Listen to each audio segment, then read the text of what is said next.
আওয়ামী লীগ আংশিক নিষিদ্ধের দাবিতে সারা দেশে জিয়াফত করা উচিত। প্রত্যেককে গ্রেফতার করতে হবে আগে। আওয়ামী লীগ এখনো নিষিদ্ধ করা হয় নাই। আমরা এই জুলাই মঞ্চ আজকে 84 দিন আমাদের জুলাই মঞ্চের অবস্থান চলছে। 84 দিন আগে আমরা বলেছিলাম আওয়ামী লীগের নিষিদ্ধের পাশাপাশি এই জুলাই বিপ্লবে যারা গণহত্যা চালিয়েছে এবং এই গণহত্যার সাথে যারা জড়িত এবং যারা নির্দেশদাতা প্রত্যেককে গ্রেফতার করতে হবে আগে এবং তাদের বিচার নিশ্চিত করতে হবে।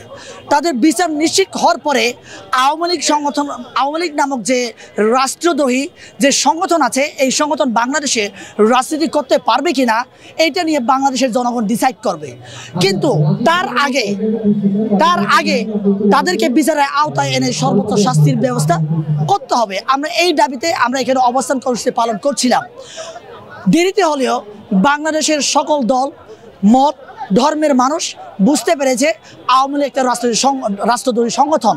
এই জন্য রাজপথে নেমে এসেছে এবং সরকার আমাদেরকে মূলা শাক দিয়ে মাছ ঢাকার মতো করে ইনিয়ে বিনিয়ে বললেও যে না, তাদের কার্যক্রম স্থগিত করেছে। যদিও বা সম্পূর্ণভাবে আওয়ামী লীগ এখনও নিষিদ্ধ করা হয় নাই, তবে আমি বিশ্বাস করি সরকার ভুল পদক্ষেপ নেবে না, আওয়ামী লীগকে সম্পূর্ণ নিষিদ্ধ করবে এবং তাদের এই যে রাষ্ট্রদ্রোহীদেরকে গ্রেফতার করবে।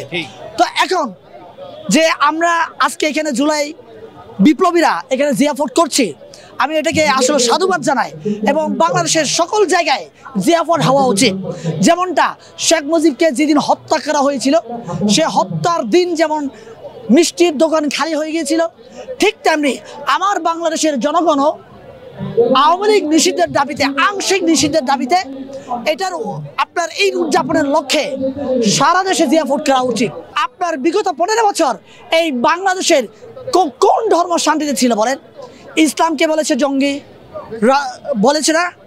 আমরা যারা পাহাড়ে ছিলাম আমাদেরকে বলেছে পাহাড়ি সন্ত্রাসী, হিন্দুদেরকে বলেছে আপনার ভারতের এজেন্ট। এই যে কাকে আরো শান্তি রেখেছে? প্রত্যেক জাতির লোককে, প্রত্যেক ধর্মের লোককে আপনার ট্যাগ দিয়ে এরা বিভাজন করে রাজনীতি করেছে। এইরকম একটা দল যে নিষিদ্ধের পথে, এই জন্য বাংলাদেশের 20 কোটি মানুষকে রাজপথে নেমে এই জিয়াফত পালন করা উচিত, নিজ নিজ পকেটের টাকা খরচ করে।